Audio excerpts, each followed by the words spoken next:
by the color red. So this area deals with them. These are the different logic gates. Each of these logic gates correlates with a question. It's closed so that the question cannot be asked more than one time in a row. So I had to, this area deals with resetting just the red gates, this particular gate here. Since it was kind of off on its own and I didn't really know what it did, I wanted to give it a comment section. And I do that with a trigger area and some text boxes. So when this particular thing, I'll call it, for correlation's sake, I'm going to call it a method or a function. When this is encountered, it sends signals to 1, 2, 3, 4, 5 logic gates to open. And that's sort of like a master control. I use it right now almost just to kick off the challenge. So when the challenge is started, I say, throw some input into this guy to reset the red gates. And that makes all the questions available to be asked again. I do the same kind of thing with the yellow gates, the blue gates, the white gates, and the green gates. Alright. Some other things that I do, I have this thing here. This is a close all answer gates. This is important because we only want one of these gates open at a particular time so that the score can be incremented. Actually, a pair of the gates.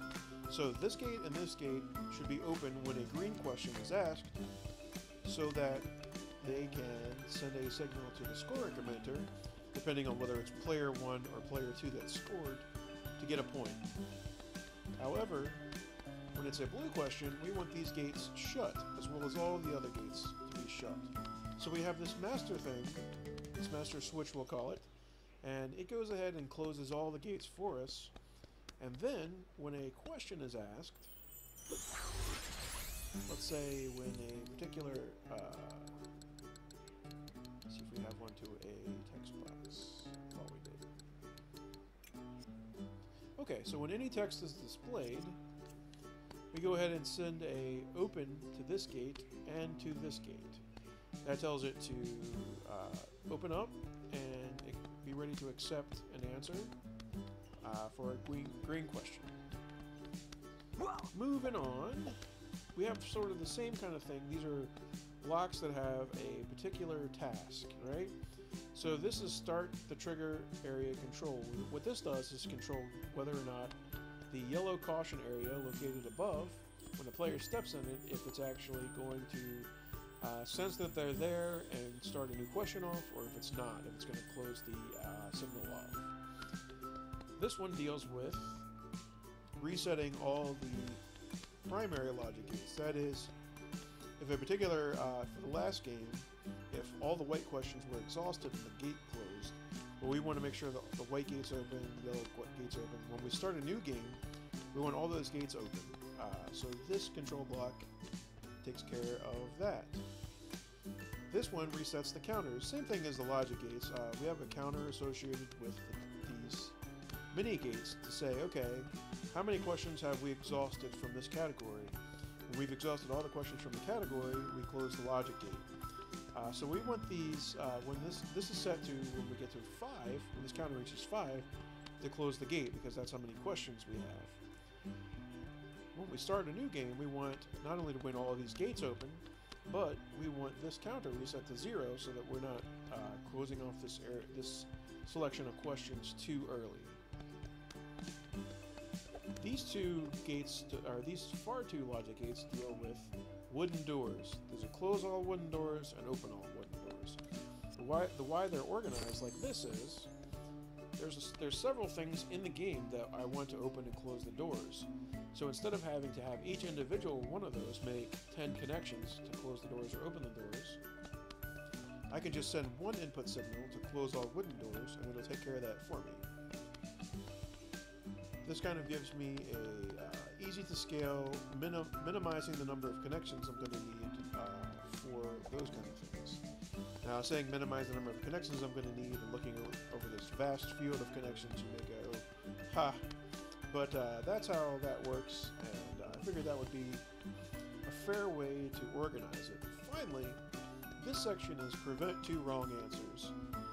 What this does is it controls the ability to reach the penalty or the reward area for a question that has already been answered. So if a yellow question is answered, either correctly or incorrectly, the appropriate things kick off. The enemies are generated, you're blown out of the gate area, the gates close, and then this gate also closes at the same time. That keeps us from hitting the trigger, either getting 2 points for the same right answer, or getting the right answer and then accidentally stepping on the wrong answer gate after that and getting penalized after already getting the right answer. So that's the prevent 2 wrong answers gate. Little things like this. This is the wind tunnel thing. This is what I use as a workaround to keep a player from getting caught within the gates that block off the answer triggers. If he gets it wrong, I want to remove him and push him back to the end of the stage before I lock the gates and spawn the enemy. This was sort of my workaround for doing that, was just setting this off, and then after 1 second, I think, I turned it back off and spawned some enemies.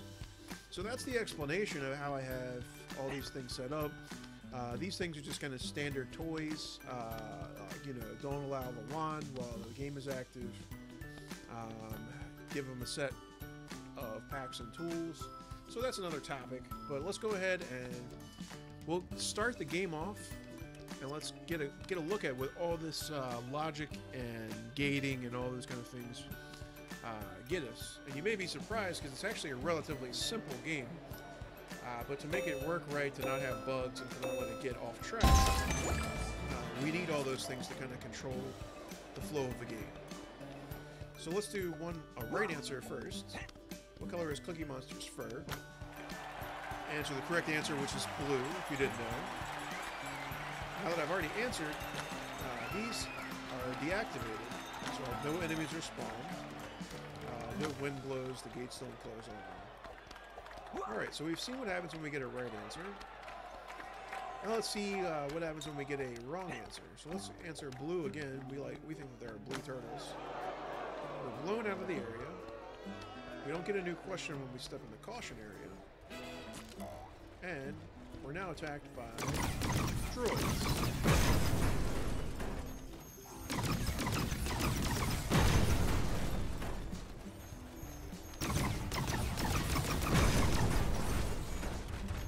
This is easy!